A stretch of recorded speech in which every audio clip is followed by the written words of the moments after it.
Isang dating drug user ang nagbagi ng kanyang kwento ng pagbangon mula sa pagkakalulong sa pinagbabawal na gamot.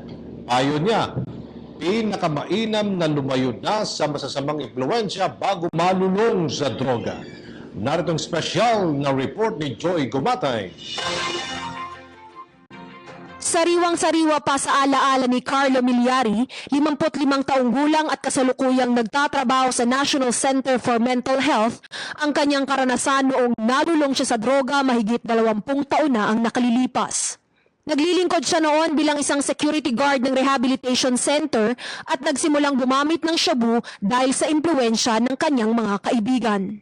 Start ng mga 1990 yung start na ng shabu ng araw. Yun yung first time na lumabas yan eh. So, being curious sa marami kang kaibigan na nag-alok sa'yo na gumamit yan. So, ayun, sinubukan ko. Kwento pa ni Milyari dahil sa pagkakalulong niya sa masamang gamot, nagawa niyang magsinungaling, mangupit at magsanla ng lahat ng bagay na pagmamayari ng kanyang pamilya, masustentuhan lamang ang kanyang adiksyon. Dahil dito lubhang naapektuhan ang kanyang pisikal na itsura at natuto siyang magsugal bilang pampalipas oras. Hindi na raw kasi siya nakakatulog tuwing gabi dahil sa epekto ng iligal na droga. Tatanungin mo ko, I have no regrets sa nag-use ako ng drugs kasi nung time na yan talagang nasasarapan kayo. Wala, yung talaga ang feeling mo eh. Pero eventually, marirealize mo lang yan pagka yung nawalan ka na ng pambili. Yan, dyan napapasok ang problema eh.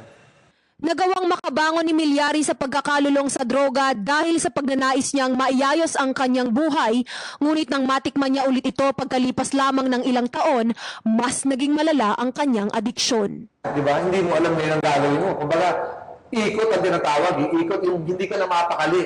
Hindi mo na alam ang gagawin mo kasi gusto mong gumamit eh. Eh yung pakiramdam mo, wala ka na sa sarili mong dahil talagang natataranta ka, iniisip mo paano ba ako gagamit, yung mga ganun. Hindi mo na alam ang gagawin mo.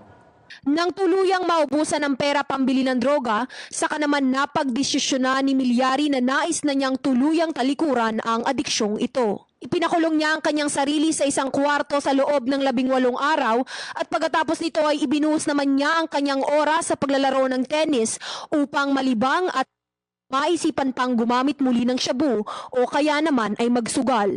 Nasa iyo na yon, nasa sarili mo na yon. Ikaw na makakapag-decide. Kasi noon kahit yung pangaral ng magulang mo, pangaral ng kung sino-sinong tao, hindi mo iintindihan basta nandun ka sa mundo ng drugs. Baliwala sa iyan eh. Dapat sarili mo mismo ang makakatulong para tumigil ka.